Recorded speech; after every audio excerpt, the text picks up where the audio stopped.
So our next guest here is a special one and very near and dear to the Fixed Ops Roundtable community. I'd like to introduce Jude and his mom, Barb. How are you guys doing today? Good. Good. How are you doing, Kara? We're great. We're so happy that you guys are on here with us. And I can't wait to learn more about Jude's story and learn more about you guys' family as well. All right. Well, we're excited to share Jude's story. Yes. So Ted introduced me to you guys just recently, and I know a little bit about Jude's story and why we felt it important to put you guys on the Fixed Ops Roundtable and kind of, hear your testimony. So if you wouldn't mind, Barb and Jude, tell us a little bit about your background and why we've got you on here today. Sure. Jude, do you want me to start? Yes. All right. So Jude here was diagnosed with leukemia when he was 18 months old at a well child checkup. He had nothing, no medical background, nothing. We just showed up for his well child check, and he had some bruising on his legs, and the doctor took a look and then ordered some blood work. And later that afternoon, I got the call that no parent ever wants to get. And they said to come to the hospital and that Jude was far too sick to go to the emergency department. So go straight to the oncology floor. From there, Jude endured 4 different rounds of really terrible chemotherapy. He finally got into remission, only to relapse about a year and a half later. He then had to have a bone marrow transplant, and then he relapsed after that. And that's when, if this had happened more than 10 years ago, there really weren't any options after that. But thanks to a new treatment called CAR T-cell therapy, he was able to get into remission again, and he had a second bone marrow transplant. And now he is 5 years cancer-free, and he will be 10 in April. Wow. You're beating the odds there, buddy. Yeah. So you're about 10 years old now, right, Jude? Yeah, about. And as I was talking to you earlier, I can tell that he's very intelligent. I would have thought that he was much older than that, the way he was talking to us previously. You're a pretty smart guy. I like books, so no. Yeah. What grade are you in? 4th, and yeah. Are you nervous? No. No? Maybe a little. Yeah. So what do you like to do for fun, Jude? I like to draw. I like to read. I like this book series called Demon Slayer.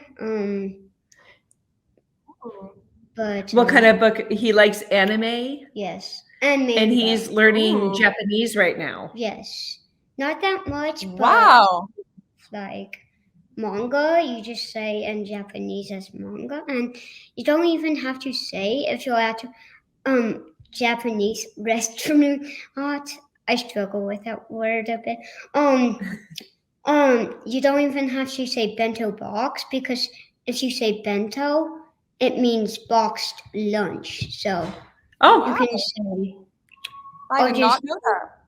A little bit of Japanese for everyone there. There you go. That just justifies me telling everybody how smart he is. I don't know any Japanese, Jude. Thank you. He also does, he's also doing hip hop dance lessons, and he likes ballet. to swim. Wow. You do it all. And taekwondo. So that's karate. So what do you want to be when you grow up, Jude? My options have changed quite a bit. It's hard. I may be a chemist.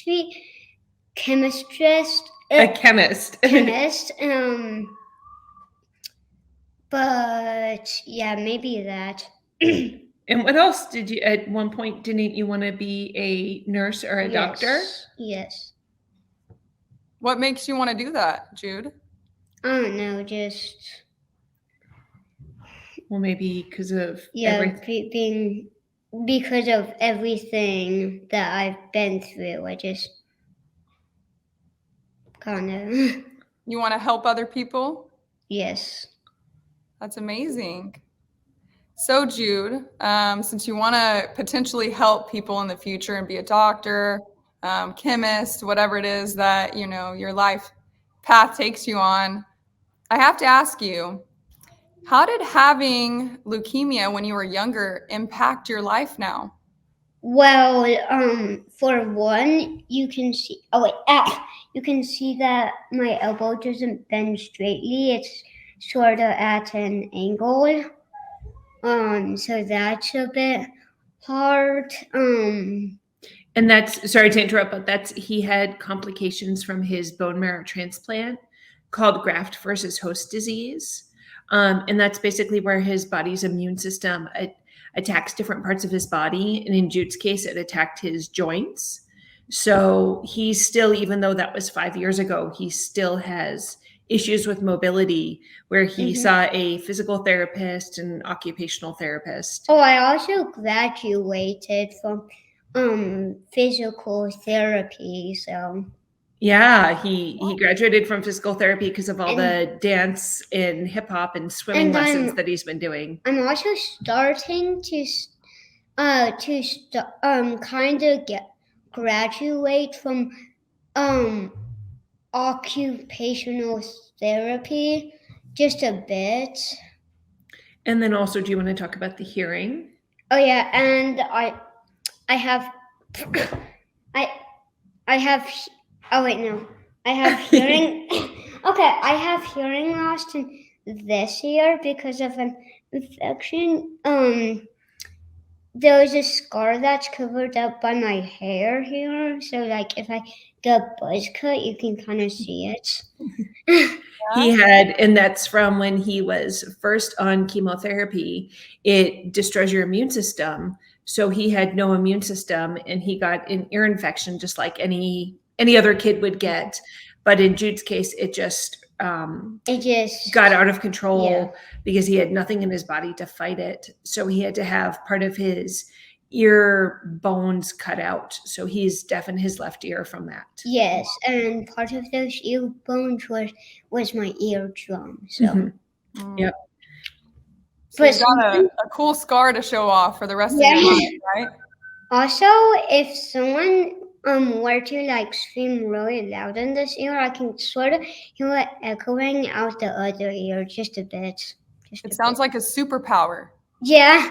I also have like really good hearing too in this one ear. In his right ear, yes. My right ear. Your body is compensated for that. So when mom's telling you to do chores, you turn and you say, "I can't hear you, Mom." Right. Yeah, sometimes I'm like, huh? When she's saying something, but only because I just can't hear them correctly, or they sound a bit quiet, and I don't really like hearing aids because they give me too much feedback. Yeah. So like, okay. Yeah. Like, well, that's okay. You got one great ear and you got that superpower, so you're invincible now. Yeah.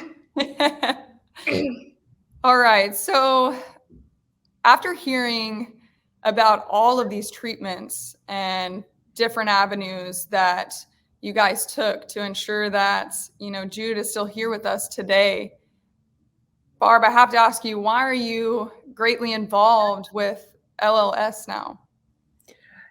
I firmly believe that Jude would not be here if it weren't for the Leukemia and Lymphoma Society. As I mentioned, the LLS has donated more than $40 million to date towards the CAR T cell therapy. And that really is a game changer for patients like Jude that had relapsed leukemia, that treatments weren't working for them. CAR T cell did. And I feel like Jude would not be here today without that. And now LLS is working on something called the Children's Initiative to bring even more game-changing medicine and treatment approaches for other kids. And one other reason why I speak up is because throughout our journey, we were blessed to meet so many different families. And unfortunately, Jude is one of the only kids that is still living out of all those kids that relapsed and had really hard to treat cancers. So I feel like it's our duty to speak up and share his story and share what the possibility can be with better treatments. Sorry, our dog's just howling. Yeah, we have a puppy that's Yeah. making noises in the background. Aw, I love puppies. Yeah, well, it's So- more of a dog. Well, It's puppy. grown. Yeah. So you're talking about this CAR T therapy. Can you explain to me kind of what that is? I'm unfamiliar with that. Oh, sure. So it's actually, I mean, when I explain it, it almost sounds like a science fiction movie because it's where scientists can take out cells out of a patient's body, program them to fight cancer, put them back in their body, and they circulate and kill the cancer cells. Wow. And when Jude was little, the best way we explained it to him, because he had this when he was 3, is we called them his Pac-Man cells. Oh, awesome. Because just like in the Pac-Man video game, Yeah. that goes through and they eat the, yep, exactly. And that's how I always, whenever I think of CAR T cell, I think of the Pac-Man cells. Oh, also, my doctor had a shirt that said cancer, and it was like little balls of Pac-Man, and it had like a Pac-Man chomping. It was so cute, and the fact that my mom used to call him that, it still makes me laugh seeing that shirt. Yeah. You need one of those shirts too. Yeah, Maybe we can make you one. Yes. And what's really groundbreaking about the CAR T cell therapy and then the other new types of immunotherapies that are coming out is that unlike chemotherapy, where it destroys all the fast growing cells, so it doesn't really discriminate between cancer or other cells, and it can make patients really sick, like we saw with Jude and his ear infection. The CAR T cell therapies and the immunotherapies are more targeted so that it can have a patient's body be stronger while they're going through treatment, and they don't get as sick. And it's just really, really groundbreaking in how patients experience the therapy. Wow. Medicine has come such a long ways, and I love learning about different treatments and therapies like this because traditional medicine, does have a lot of side effects and stuff. So to hear that it's such a fast growing and so many people donating, it's incredible that a newer part of science has, not only saved your son, but has the potential to save many lives later on. It does. And, Carrie, you mentioned about the old treatments having a lot of side effects. Is unfortunately a lot of the medicines still used to fight children's cancer are really old. They were developed in the 1960s and 70s. And that's why this children's initiative with LLS is so important, because Jude, the only reason really that he was able to access these newer treatments is because all the other ones had failed. Gotcha. So he was able to do trials and experimental therapies. But what we're seeing is that these therapies have so much promise, and the potential exists that children wouldn't have to go through all these horrible old treatments that cause so many different side effects, and that they could get newer medicine and maybe not have to miss so much school and not have lifelong impacts. Some of these drugs, Jude will have to get his heart monitored for the rest of his life. It will impact his growth. So things like that, even though he's doing amazing and he's 5 years cancer-free, he still has side effects that are going to be with him for the rest of his life. Mm-hmm. Yeah. So Jude, do you remember going through all of this and how you were feeling at the time? No, now and then, but not really. I think what's really a testament to the healthcare workers that we had the opportunity to meet and work with is that Jude has shared with me, and he can tell this, is that he really remembers his nurses the most. And he remembers the fun things that his nurses did. He had one that would, when he wasn't eating a lot, would make him special milkshakes. And I won't speak for you, Jude, Yeah. but that's what you've told me, what you remember. You remember the good milkshakes that the nurses brought you? Yeah. It's funny how those nurses in treatment centers and in hospitals can have such a large impact on you and your family for such a long time. And, they do that constantly. And I have to give a lot of credit to, our medical professionals, because to stay positive and impact so many lives like that, it's just incredible. It really is. It really is. And like you said, staying positive, that when you're going through this treatment and you're in a hospital room, that they're your whole life. A lot of times, especially now with COVID, you can't have visitors. So the people that you see every day are the nurses on the floor and the techs and the child life specialists and the doctors. So to have them be positive and do fun things really makes a difference. Oh, also, here's another thing that made me eat that was actually super funny. So, my mom, because I actually sort of like coffee, she would bring up decaf lattes, and then that would make me eat because it has like nutrients. So she would like just bring up decaf lattes to get me to eat. That's awesome. Kickstart your day with a coffee, huh? Yeah. I do that too every day. And still to this day, I still drink coffee. Pretty good, right? Yes. What's your favorite kind of coffee drink? Like a vanilla latte or Oh, I caramel? have a mocha. Mocha? Yeah. I like this Anything too. with chocolate is delicious. Jude's also a big fan in the fall of the pumpkin spice lattes. Ooh. Oh, also peppermint lattes too. Oh, It's you like like a mix between a mocha and then like a peppermint mocha. So it's basically that. Yeah, they're pretty good. Yes. And they leave your breath smelling good. Yes. That's awesome. So his story is just incredible, and I can see what positivity I'll bring to probably the entire world, anywhere that Jude has told his story and you guys have, encouraged other people. It sounds to me like this was truly a blessing in disguise to not only, be a spokesperson for LLS, but encourage so many other families and young children that are going through possibly what Jude had been through. And I want to ask you, Barb, how did you cope with having a child with cancer? Because I cannot imagine how stressful and what a toll it took on you and your family. Yeah, it was really, really challenging, and especially being positive and being present for Jude. I really think it was a team. My husband, our family, our friends, our community really supported us.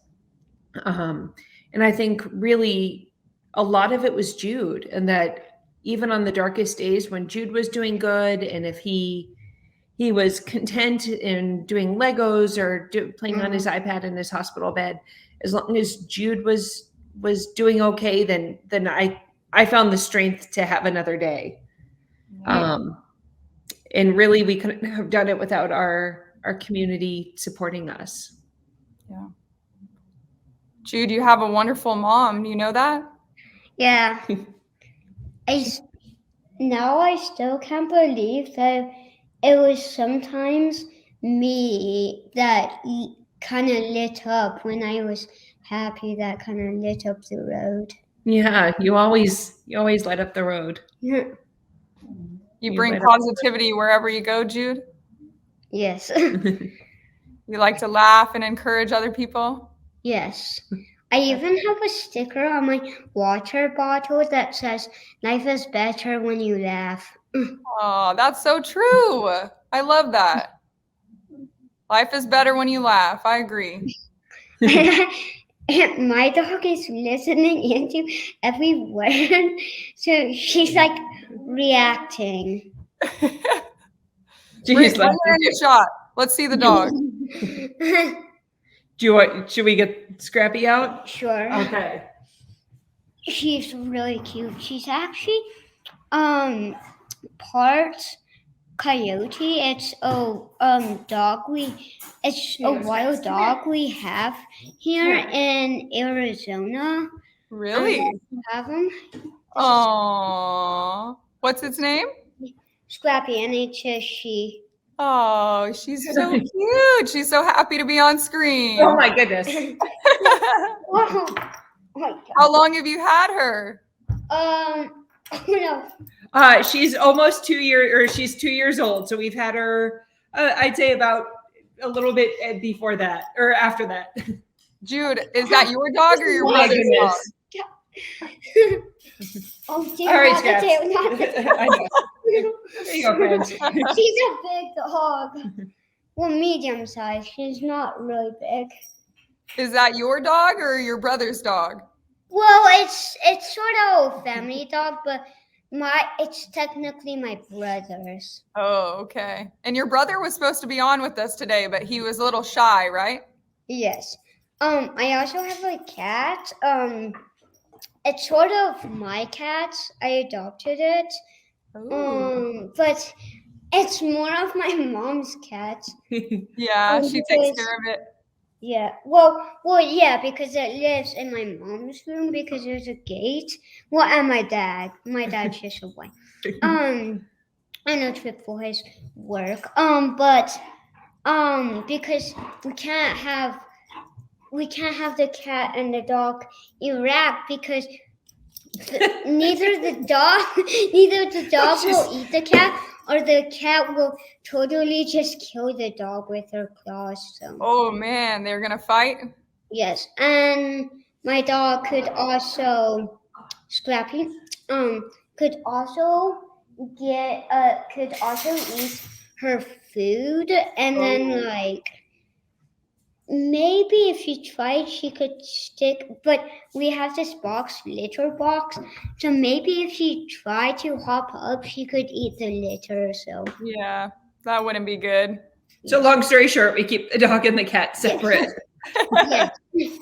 And That's awesome. sometimes we let the dog in, and my cat like hides under the bed and like kisses, and then like and then tries scratching at the dog, and the dog's just like, "Ooh, what's this creature?" It's like, even when she had a scratch on her nose, she still just kept whimpering at the cat, and like, oh my god, I've not learned anything. Aw.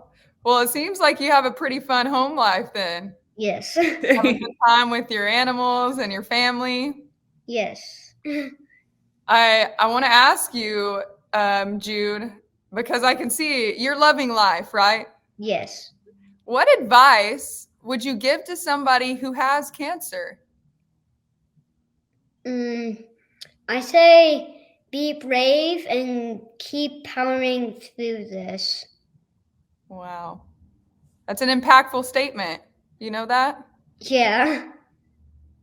That's incredible. And you know that you are like a celebrity to other people that are going through that. Yeah. And there's so much need for positivity in this world that you're a true hero, Jude. Do you know that? Wow. You are. That's really impactful. Who's a hero to you? Probably legit my mom, because she was a donor for my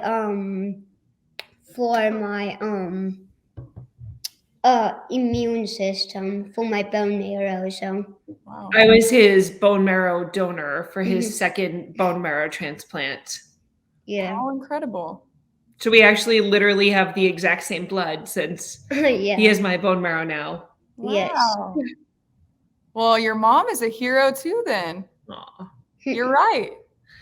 Well, Jude's my hero. And like I said, during the tough days, we really drew our strength to see Jude going through everything. If he could endure that, then really our job was to support him. Yeah. So what are some of the ways that your family has changed after Jude's diagnosis? Oh no, dude.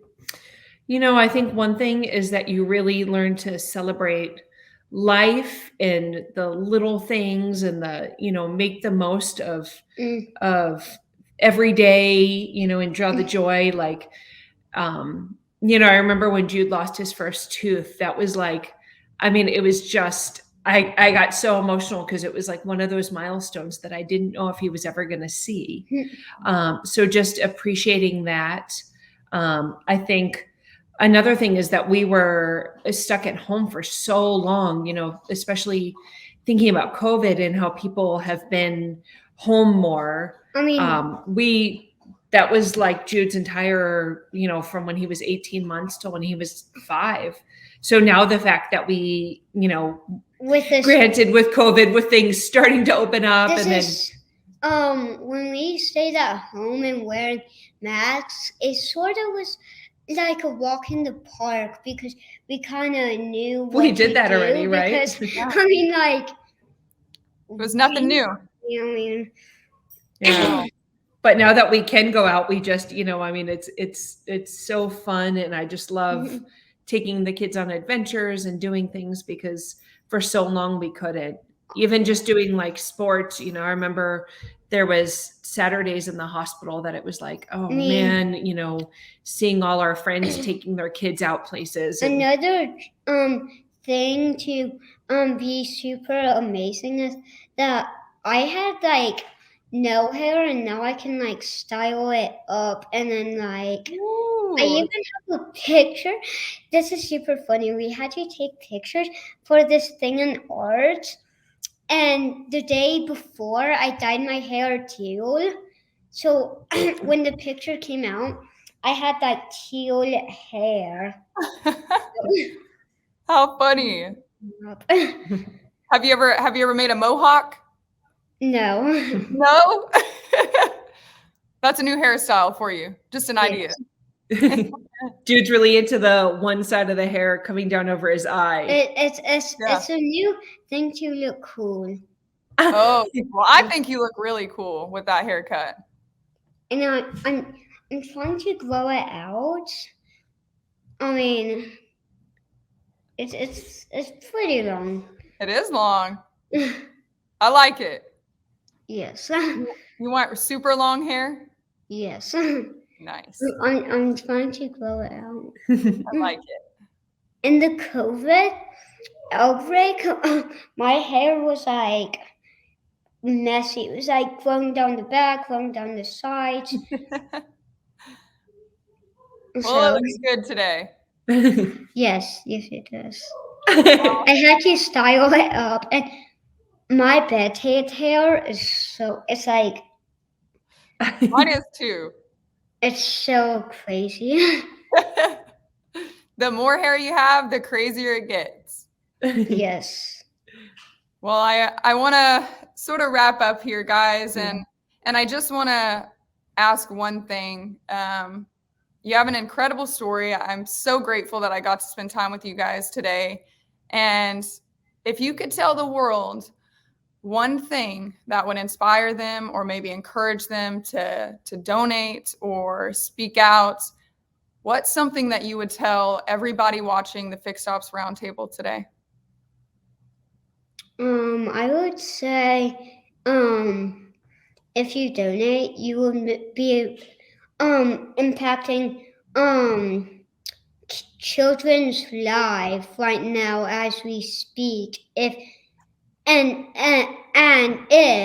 or you donate, you would be like impacting children that had leukemia like me and possibly saving lives. You're right. And we actually have a link through the Fixed Ops Roundtable. It's called fixedopsdonate.com, and it's still open. So anybody in the world can go donate at fixedopsdonate.com. So we'll share that link with everybody so that they can impact kiddos like you.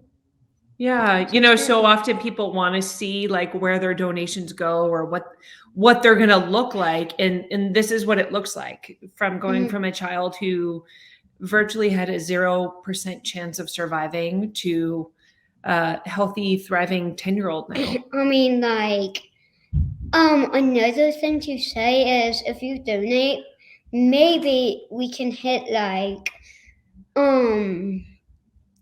I don't know, a 90% survival rate. So that would be amazing if that were to happen. That would be amazing. So we need to encourage everyone to go over to fixedopsdonate.com so we can make that happen, right? That would be so extraordinary if people donated, which they probably will. Well, that's our mission. We're going to get some more people to donate and start impacting more lives like yours. Mm-hmm. We're so happy that you joined us today, Jude and Barb. Thank you so much. And just go out there and keep inspiring people and impacting the world, because it's people like you that make a difference every single day. And you've inspired me, and I'm sure all of our viewers today are inspired as well. Well, thank you, Kara. It was so nice chatting with you. Thank you for the opportunity to share Jude's story. We appreciate you guys being on here, and hopefully we'll have you guys back here soon. We'd love that. Sounds good. Yeah.